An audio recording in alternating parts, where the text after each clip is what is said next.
ଆମ ଜିଲ୍ଲାରେ 25 ଜଣ ମିଲର ଥିଲେ। ବର୍ତ୍ତମାନ 10ଟା ମିଲର ବୁଡ଼ିଗଲେ, 15ଟା ଅଛନ୍ତି। ଆଉ ବର୍ତ୍ତମାନ 15 ଜଣ ପାର୍ଟିସିପେଟ୍ କରିବେ, କିନ୍ତୁ ଆମର जो डिमांड अच्छी से डिमांड फुलफिल हवा दरकार। से डिमांड फुलफिल हेले किसी असुविधा नहीं, आम कर ना ना बर्तमान आमको मंडी पूर्व दरकार हेले आम एग्रीमेंट करूँ ना करूँ ना। एबे बर्तमान से लिखिदेले आमको जो धान रखा दौरान स्टोरेज से आम जी पैसा पाया था 40% पैसा आमको दौरान घर भड़ा ये अन्न लोक देवु जी पैसा पाइबू कॉर्पोरेशन धान रखिकी आम बर्तमान 40% पैसा पाचु से पैसा को बर्तमान काटिदा बसनी सब गुड़ाक मुख्य आम 8टा पॉइंट जो देचु 8टा गाँव को मुख्य ता बाद ए बर्तमान गोटे नुआ मिसला काली आसला चिठी ये 9 नंबर पॉइंट एगुड़ा यदि न करें आम कर बर्तमान ये कस्टोडी मेंटेनेंस काटे सी आज बर्तमान 30 लाख टका मोटू काटिदेवे 30 लाख टका आने कौटू आनमी मु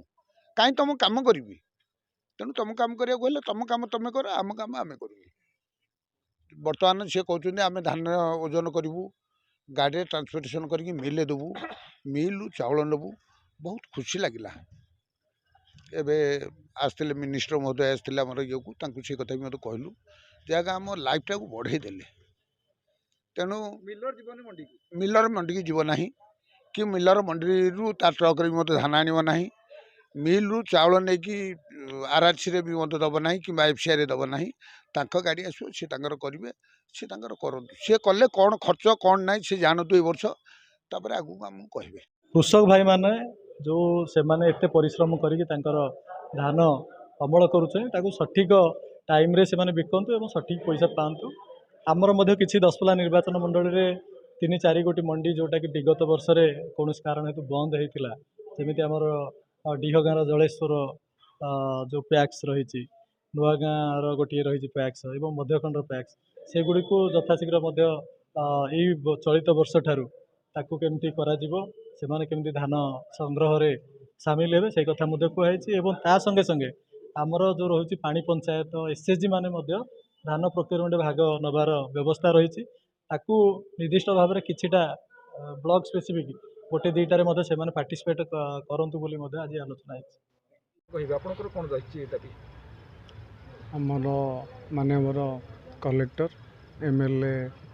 खंडपड़ा एमएलए दशपल्ला एवं आमर जिला परिषद प्रेसिडेंट नयागढ़ उपस्थित थिले सब जिनस आलोचना है। प्रथम आम कलेक्टर को धन्यवाद देवु जो आमर सुरुखुरे पैडी प्रोक्योरमेंट केमती हम तापर से आलोचना करमको डाकी आमर जो 8 दफा दाबी थिला जोटा कि आम 2 मास है सरकार को और मानवर मंत्री को जोड़ा आम बारंबार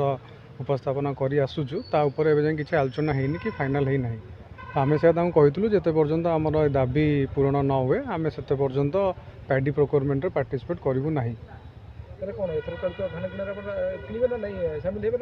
पुणी यहाँ गोटे माने एक्चुअली भूल कॉन्सेप्ट मिलर माने धान किणती ना धान सरकार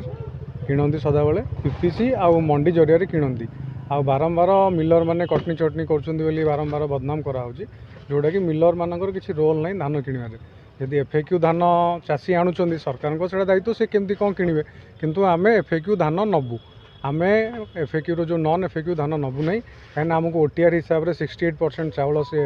नौकरी तो एफएक्यू धान जब आम पाइबुनि आम 68% चाउल दबू केमती सहीटा कथा आम ए वर्ष जिते पर्यटन आम दाबी पूरण होनी आम एग्रीमेंट करूँ ना एग्रीमेंट कला सीना आप सिक्यूरीटी कथा आसो आम सरकार को दाबी करूँ आप 1:1 रेशियो धान दिंतु आपण आम जी सिक्यूरीटी दौचु से हिसाब से आपको धान दिंतु ये बारंबार जो पीवी होची आज होची परदिन होची काली होची तापी बहुत माने आमर ऑपरेशनल डिफिकल्टीज होची आज पीवी हम धान स्टॉक कर चाउल स्टॉक कर सब जिन आम फिजिकल से पीवी है फिजिकल वेरिफिकेशन तो आम सब जिन चाहूनु सरकार धान सरकार दायित्व रखु आम पाखे रखु ना आम पाखे जगह ना आज कस्टोडी मेंटेनेंस चार्जेस देवे काली गोटे चिठी आसी 2014 आउ 13-14 ठू आज पर्यटन कस्टोडी मेंटेनेंस चार्जेस रिकवरी हम आम सबू कथा पूरा पुंखानुपुंख सब आम उठेचु आज